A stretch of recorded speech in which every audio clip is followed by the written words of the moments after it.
visto que a lei é apenas uma sombra dos bens vindouros, não a imagem real das coisas, nunca conseguem aperfeiçoar aqueles que se aproximam de Deus com os mesmos sacrifícios que ano após ano, continuamente, eles oferecem. Se isto fosse possível, será que os sacrifícios não teriam deixado de ser oferecidos? Porque os que prestam culto, tendo sido purificados uma vez por todas, não mais teriam consciência de pecados. Entretanto, nesses sacrifícios ocorre recordação de pecados todos os anos, porque é impossível que o sangue de touros e de bodes remova pecados. Depois de caminhar na argumentação do capítulo 1, capítulo 2, a comparar com anjos, capítulo 3 e capítulo 4, ao comparar Cristo com o descanso, com Moisés e com o descanso, ele é o verdadeiro descanso. Capítulo 5 ao 7, ele é superior, ele é o sacerdote segundo Melquisedeque, segundo a ordem de Melquisedeque, superior a todo o sacerdócio do Antigo Testamento, sacerdócio da tribo de Levi. O capítulo 8 ao 10 é o bloco de confrontação, quando ele vai agora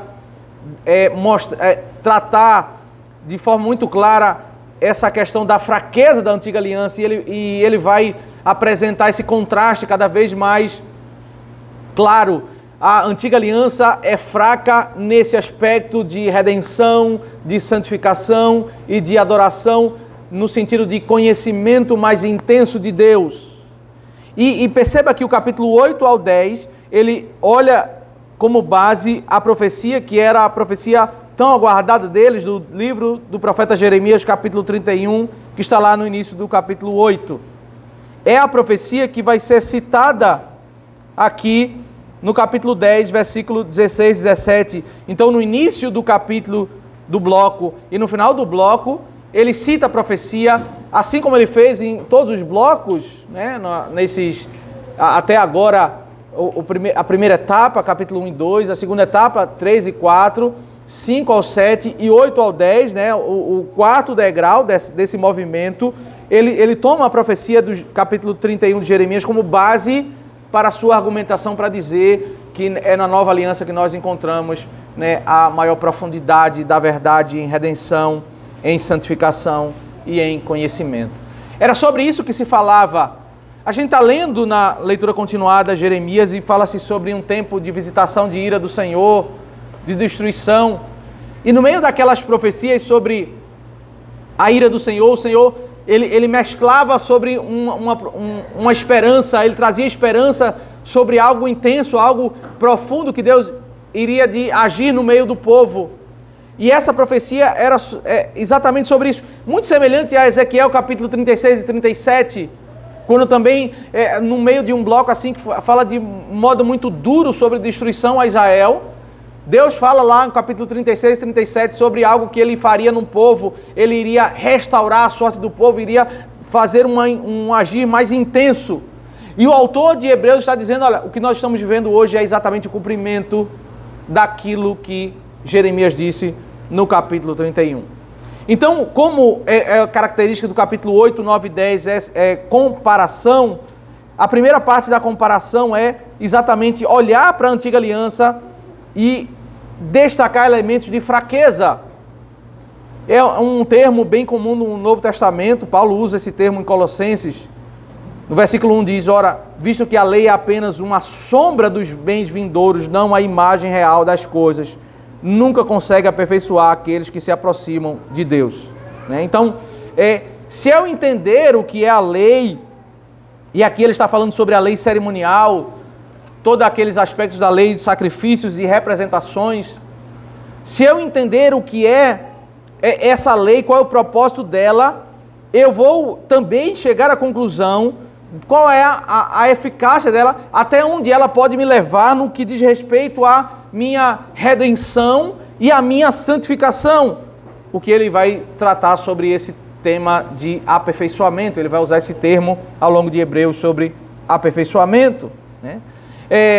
É como uma sombra. Ele já argumentou em Hebreus dizendo o seguinte, que tanto ela é uma sombra que quando Deus estava falando com Moisés, Deus disse: Moisés, faz conforme te foi mostrado. Então tudo aquilo que estava acontecendo na terra, no tabernáculo, era uma estrutura teatral. Pegaram um animal, mataram o animal, o sacerdote fazer toda a representação. Aquilo não era e nunca foi a essência das coisas, mas era uma representação teatral de uma verdade que deveria ser assimilada. João Batista, quando se encontra com Cristo, ele entendeu essa verdade e ele olha para Cristo e diz: eis o Cordeiro de Deus que tira o pecado do mundo. Ele entendeu que ele era aquele que era representado pelo animal. Ele fez um exercício, meus irmãos, de entender a mensagem por trás da representação. Esse é um desafio nosso, né? Que nós temos que ter. Lá em casa, Darlane está lendo a história de Esté para as crianças todas as noites. E uma das noites eu estava lendo para as crianças a história de Esté, e é uma história desafiadora para você ensinar a redenção para as crianças, como conectar, né? Como ensinar cada ponto ali, as cenas que apontam, né? Mas esse é um desafio, porque se nós contarmos a história, nós estamos contando a sombra. E se a aplicação da nossa narrativa for apenas no capítulo 1, que Vasti, ela não quis se apresentar diante do rei porque ela foi desobediente, e o que o rei quer é apenas a obediência, é uma aplicação moral. Mas onde está o evangelho? Além disso, João Batista foi além dessa abordagem quando ele olha para Jesus, diz: esse é o Cordeiro de Deus. Ele vê o evangelho no meio daquela estrutura. A lei é como sombra de bens vindouros. Existe um tesouro, existe uma riqueza, e essa representação aponta para essa riqueza. Ela não é. Então, uma das características de Hebreus é destacar aquilo que Deus nos deu, que é a lei cerimonial, e aquilo que ela não é. O equívoco aqui, meus irmãos, é que algumas pessoas dentro da igreja estavam pegando as coisas de Deus e eles estavam tratando as coisas de Deus e fazendo com que essas coisas fossem usadas fora do seu propósito. Usando a lei cerimonial fora do seu propósito, tratando ela com um objetivo fora do seu propósito, com aquilo que ela não foi estabelecida. Ela não é a imagem real das coisas. E por ela não ser a imagem real, ela não consegue aperfeiçoar os que se aproximam de Deus com os mesmos sacrifícios que ano após ano continuamente se oferecem. Então, o autor dos Hebreus, ousadamente, esse tipo de argumentação, ele gerou sempre muito problema nas Escrituras, né? Foi por isso que Jeremias, lá no capítulo 26 que nós lemos, diz que conta-se a história de um cidadão que foi assassinado, que Jeremias foi preservado porque ele tinha um conhecimento, teve uma pessoa que protegeu ele. Mas se você chega no capítulo 7 de Atos, você vai ver lá que Estevão foi morto. Qual foi a pregação de Estevão? A pregação de Estevão foi sobre entender a mensagem do Evangelho por trás da representação. Ele diz: Deus não habita em templos humanos. Ele citou um texto de Isaías. Veja, a Bíblia diz: construa o tabernáculo. O próprio texto que nós lemos em Êxodo 25 diz: porque eu vou habitar no meio de vocês. Aí mais à frente, a Bíblia diz: Deus não habita no templo. Deus está dizendo que o tabernáculo é o lugar onde Deus habita, é a representação. Mas mais à frente ele vai dizer que não é literalmente isso. Deus não habita literalmente. Então Estevão entendeu essa verdade, Jeremias entendeu essa verdade, e ao entender essa verdade e proclamar, as pessoas que estavam abraçadas com a religiosidade, eles não suportaram isso. E aí chegaram ousadamente no primeiro século, o autor de Hebreus dizia o seguinte: olha, essas pessoas que estão indo continuamente no templo, oferecer sacrifícios, eles não são aperfeiçoados por esse ato religioso. Esse ato religioso não vai mudar o caráter deles por si só. É um ato estabelecido por Deus, é a lei de Deus, mas não vai ser esse ato que vai mudar o caráter deles, não vai salvar eles e não vai santificar eles, porque isso nunca foi o propósito da lei cerimonial. A lei cerimonial, nesse sentido, ela é fraca. Ela é fraca. A lei de Deus, ela é fraca. E perceba a linha de argumentação do autor. Ela é fraca quando eu pego ela para fazer algo que ela não tem um propósito, ela não foi estabelecida para se fazer. Você pega uma faca que é própria para uma finalidade e você usa para outra finalidade e ela não está funcionando. O problema não é a faca. O problema é que você está usando ela fora do propósito dela. É exatamente esse argumento. E aí, ao dizer que ela é fraca para fazer aquela outra função, ela não está condenando a faca, mas ela está condenando o mau uso dela, porque a pessoa não está usando dentro do propósito que Deus estabeleceu. Então é esse o argumento do autor de Hebreus. O versículo 2 diz: se isso fosse possível, será que os sacrifícios não teriam deixado de ser oferecidos? Porque os que prestam culto, tendo sido purificados de uma vez por todas, não mais teriam consciência de pecados. E aí o autor de Hebreus, ele começa a argumentar com uma evidência muito clara.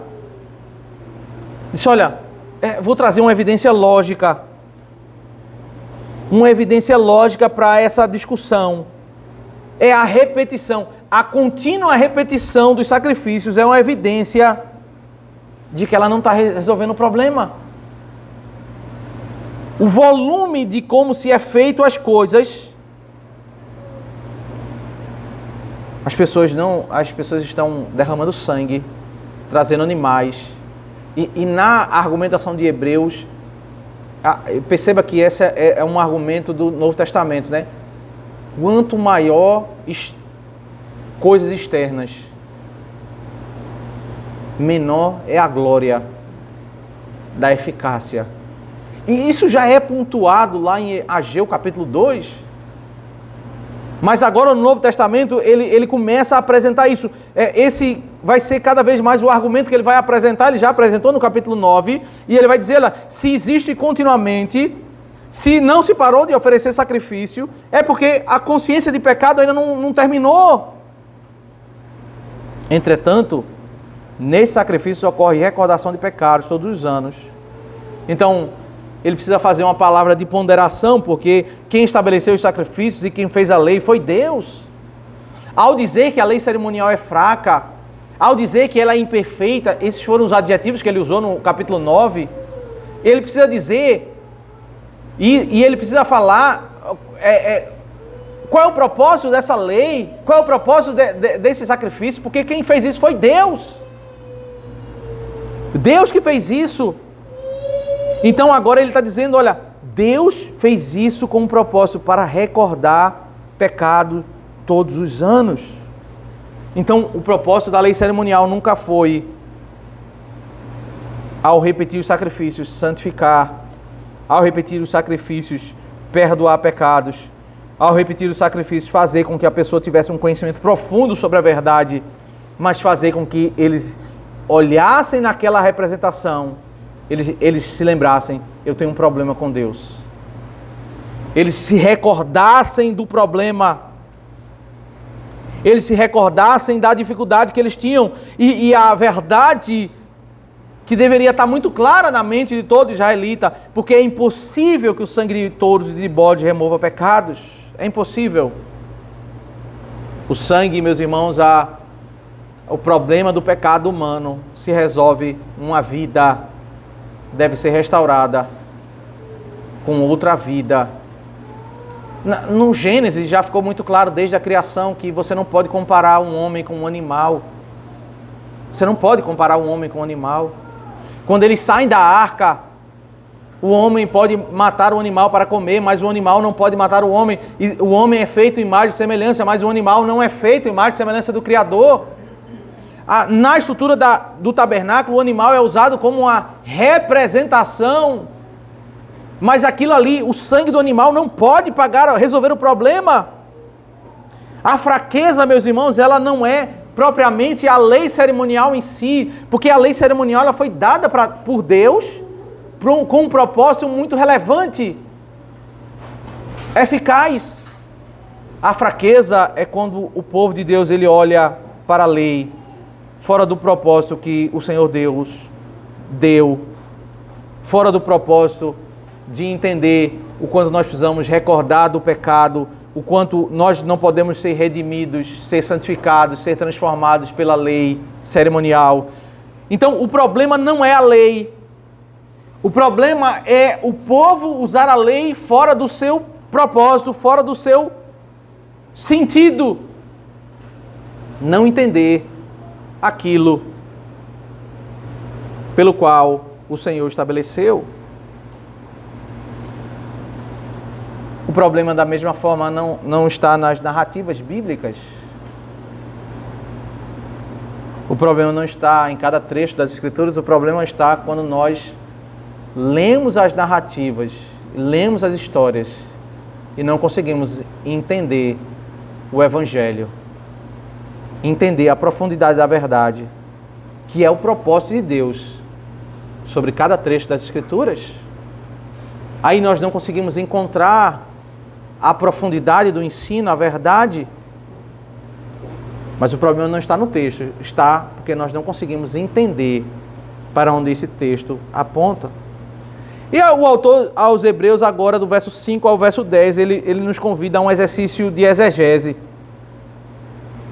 Quando ele nos leva a olhar para o Salmo de número 40, e ele, ousadamente, ele diz que essa transição da antiga aliança para a nova aliança, ela já estava sendo dita nos Salmos, especificamente no Salmo de número 40. É a fundamentação dessa transição da aliança nos Salmos. O verso 5 diz: por isso, ao entrar no mundo, Cristo disse: sacrifício e oferta não quiseste, mas preparaste um corpo para mim. Não te agradaste de holocausto e ofertas pelo pecado. Então eu disse: eis, aqui estou, no rolo do livro está escrito a meu respeito, estou aqui para fazer, ó Deus, a tua vontade. O Salmo 40, ele apresenta algo que você pode ler o Salmo 40 e o desafio do Salmo 40 é o salmista dizer que Deus não quis aquilo mesmo que Deus estabeleceu. Como que Deus que mandou fazer o sacrifício, Deus que mandou fazer a oferta, agora no Salmo 40 diz que Deus ele não quer sacrifício e oferta. Algumas pessoas, equivocadamente, ao comentar isso, dizem o seguinte, que Deus queria sacrifício e oferta até um certo tempo, mas depois de um certo momento ele desistiu, ele mudou, e ele não queria mais sacrifício e oferta.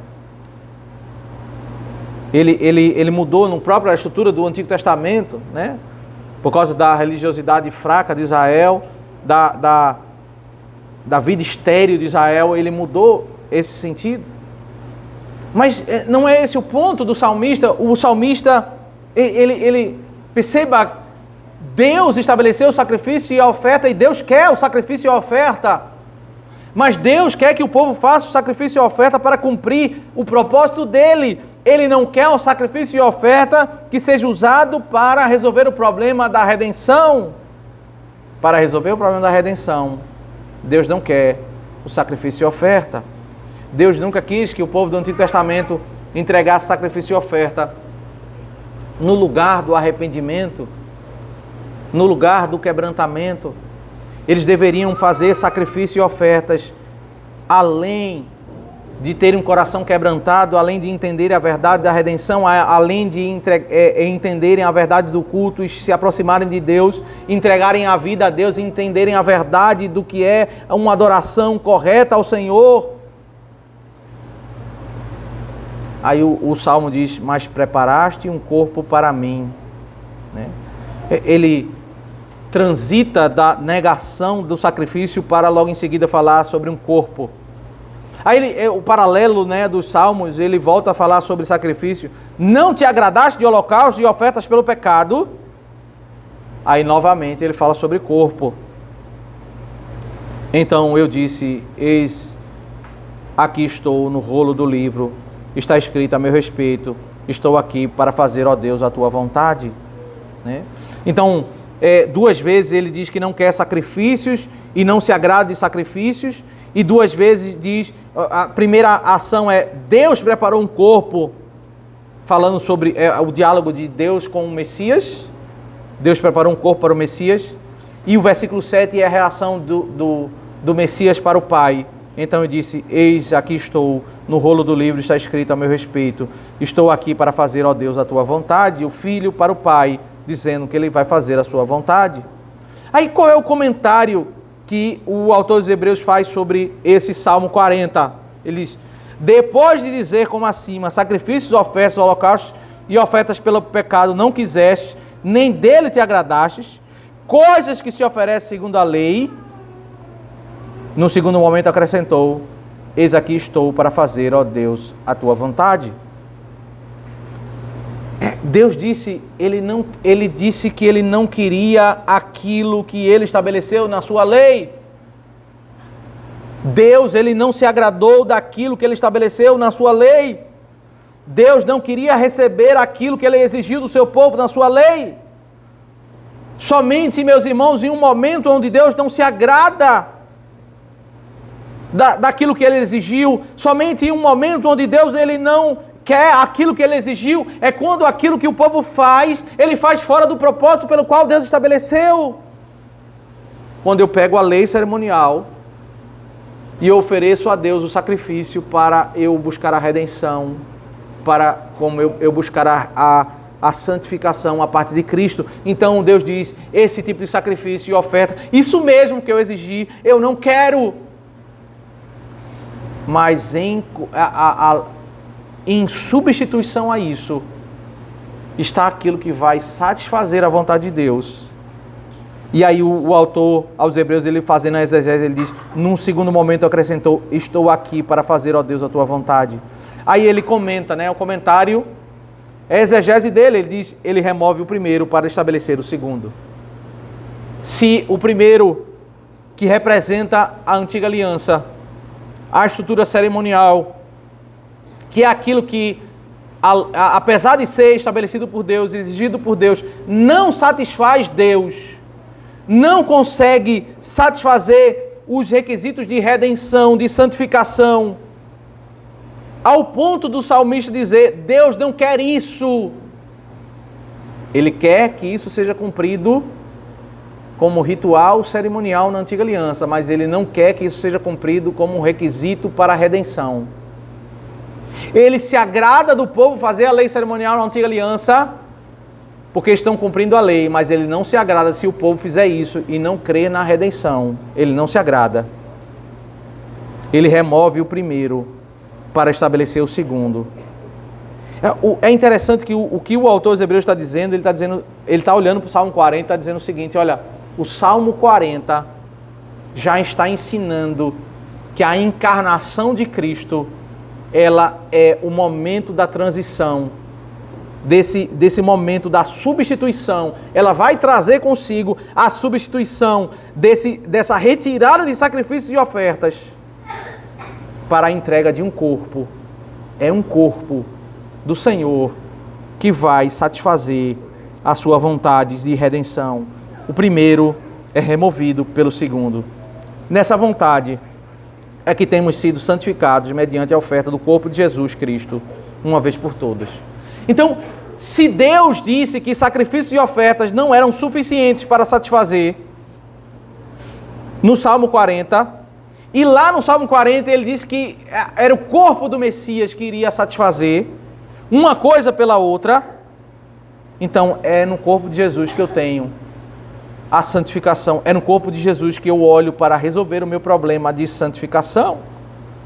Eu olho para Cristo Nele eu tenho redenção, nele eu tenho santificação, mediante a oferta do corpo de Jesus, de uma vez por todas. Não vai se repetir, eu não estou vendo continuamente no culto, eu não estou vendo a continuidade, eu não estou vendo a representação. Algumas pessoas que ouviram isso nem viram a morte de Cristo. O elemento do visível, ele some. Ele vai falar mais à frente aqui na terceira parte do bloco, dizendo o seguinte, que ele morreu, ele subiu e ele estava sentado. Qual desses atos nós vimos? Nenhum de nós aqui vimos nenhum desses atos. A adoração na nova aliança é uma adoração agora onde nós não vemos ele assentado. Ele já falou isso no capítulo 2. Nós não vemos Cristo assentado. Nós não vimos ele ressuscitar. Nós não vimos ele morrer. Nós não vimos nada disso. Mas na adoração da antiga aliança era tudo visível, tudo aquilo que se repetia. Mas na argumentação de Hebreus, aquilo que é visível e repetido é fraqueza. Agora, aquilo que não se vê, mas ouve, é para onde Cristo queria nos levar, para entendermos a verdade, para compreendermos, tirar do visível, para agora chegarmos à compreensão da verdade. É no corpo dele que nós não estamos vendo, que nós somos santificados. É olhar para o corpo de Cristo, para a verdade do Evangelho, é que nós de fato vamos conseguir ser transformados de glória em glória. O apóstolo Paulo, ao citar Moisés, ele vai fazer referência a esse conceito do ver e não ver, comparando a antiga aliança com a nova aliança. Existe uma cena que chama muita atenção do israelita em Êxodo 34. O povo de Israel, ele tinha aquela inconstância, né, no meio do silêncio, eles ficavam instáveis. E eles precisavam ver alguma coisa para voltar a ficar firmes. E no meio daquela instabilidade, Deus usou um recurso para fortalecer o povo de Israel. Quando Moisés subiu para falar com Deus, Moisés desceu do monte com o rosto brilhando. Aquilo ali chamou a atenção do povo de Israel em Êxodo capítulo 34. O povo ficou, maravilhado. E no capítulo 32, eles já tinham se desviado, adorando o bezerro, mas no capítulo 34, aquilo ali foi usado pelo Senhor para fazer eles apreciarem a palavra, porque era um sinal externo. 2 Coríntios capítulo 13, capítulo 4, Paulo pega essa cena de Êxodo 34 para dizer: o nosso rosto não brilha, mas é como se estivesse brilhando, só que o brilho é muito maior, porque nós estamos pregando a glória de Cristo. Tudo o que acontece na nova aliança, esse aspecto externo, ele some, mas a verdade da glória, a compreensão do ensino, Paulo vai usar 2 Coríntios capítulo 3 e 4 para exatamente ensinar essa verdade, a glória superior. E agora nós caminhamos para o verso 11 ao verso 18 sobre a superioridade da nova aliança, quando ele diz: ora, todo sacerdote se apresenta dia após dia para exercer o serviço sagrado e oferecer muitas vezes os mesmos sacrifícios que nunca, jamais podem remover pecados.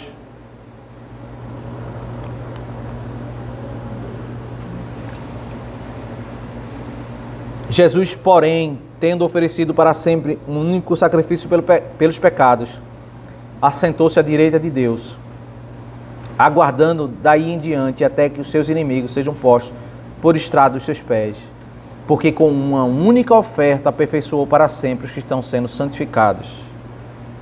A obra do sacerdote, muitas obras, pouca eficácia. A obra de Cristo, uma só obra, fez ele subir aos céus. E ele já argumentou, dentro da linguagem de Hebreus, subir aos céus significa entrar no Santo dos Santos. Ele já disse que os céus é o Santo dos Santos. Dentro de toda a problemática da Bíblia, ele é o segundo Adão que conseguiu entrar lá no jardim, que ele foi expulso.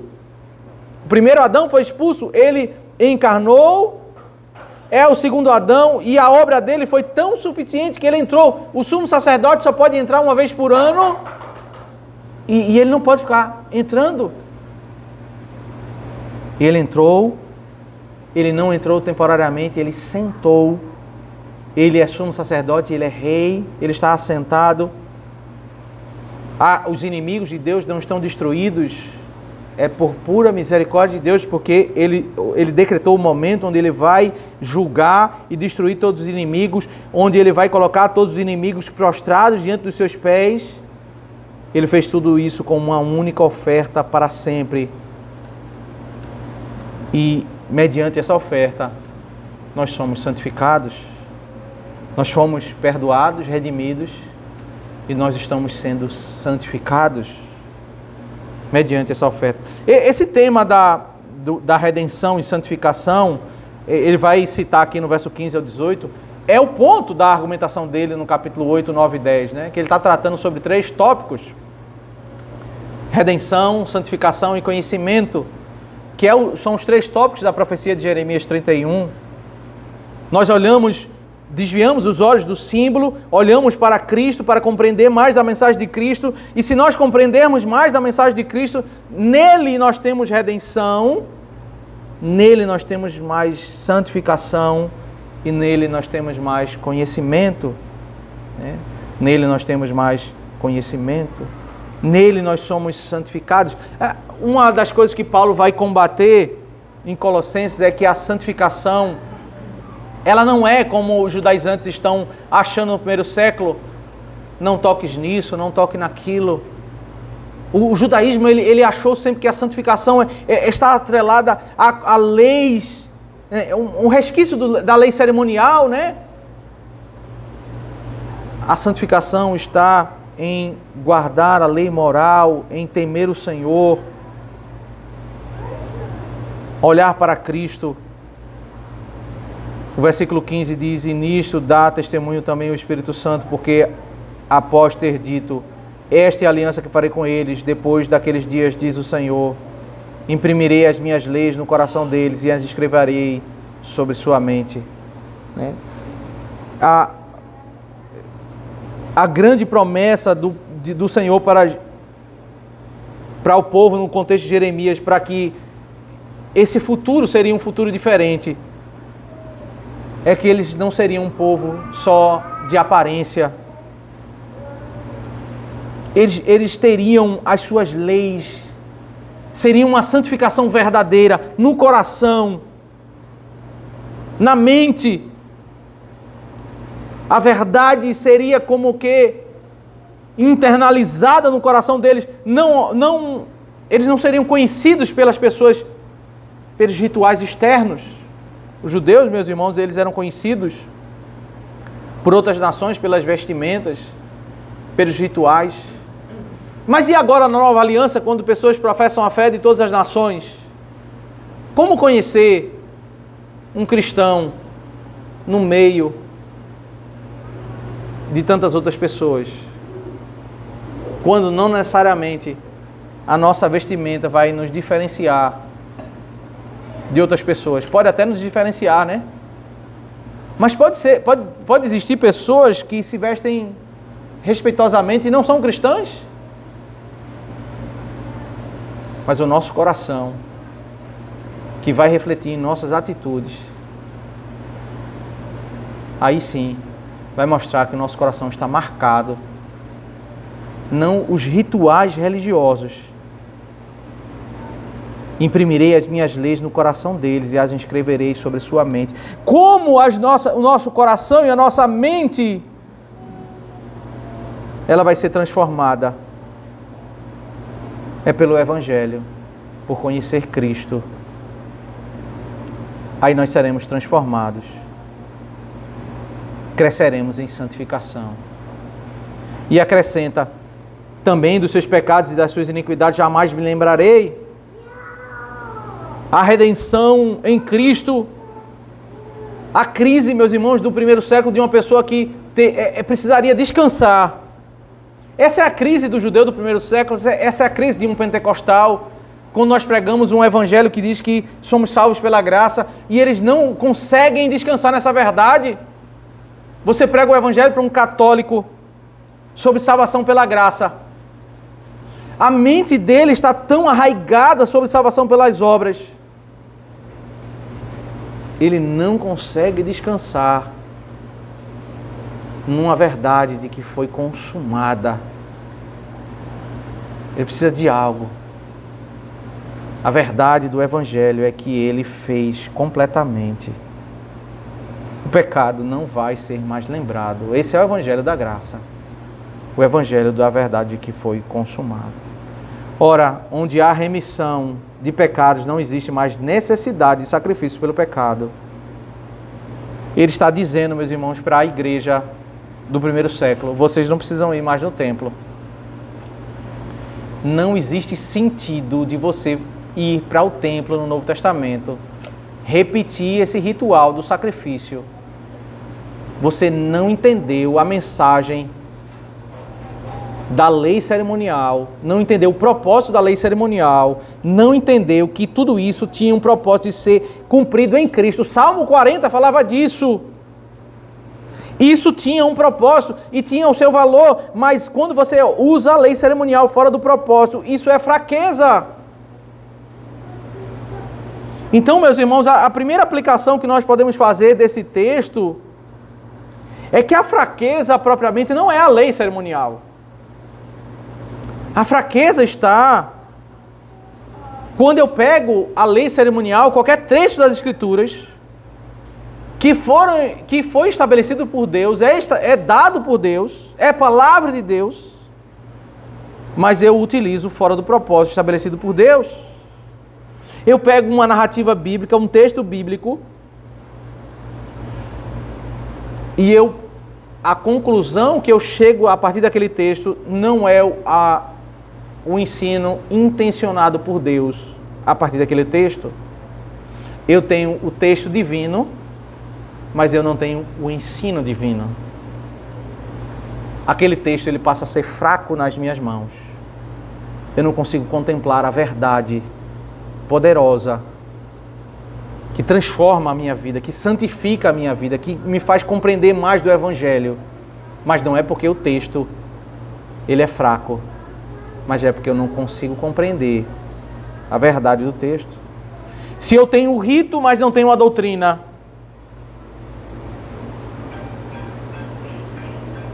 eu não consigo me apropriar da mensagem, da verdade sobre redenção que aquele texto me leva.